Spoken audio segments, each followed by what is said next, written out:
இங்க மரங்கள்லாம் வித்தியாசமா இருக்கு. குரங்காரே, எதுக்காக என்ன இங்க கூட்டு வந்தீங்க? உங்களதான் குரங்காரே, சொல்லுங்க. இந்த இடம் உங்களுக்கு பிடிக்கணுதா கூட்டிட்டு வந்த மகாராஜா.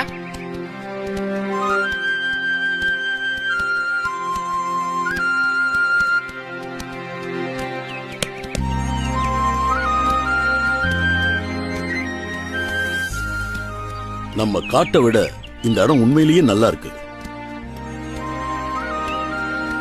அது என்ன, அந்த மரத்துல மட்டும் காய்கள்லாம் சிவப்பு நிறத்துல இருக்கு? ஆமா மகாராஜா, இதுக்கு பேரு செவ்வலனின்னு சொல்லுவாங்க. இதுல மருத்துவ குணம் நிறைய இருக்கு. அப்படியா? ரிஷிக்கு அடிக்கடி உடம்பு சரியில்லாம போகுதுல்ல, இது அவனுக்கு கொடுக்கலாமே. ஆமா மகாராஜா, கொடுத்தா நல்லதா இருக்கும். அப்படின்னா உங்களால அதை கொஞ்சம் பறிச்சு தர முடியுமா? என்ன மகாராஜா இப்படி கேட்டுட்டீங்க? இதோ உடனே பறிச்சு தரேன். இதெல்லாம் எனக்கு ஒரு பெரிய விஷயமே இல்லை. இப்ப பாருங்க.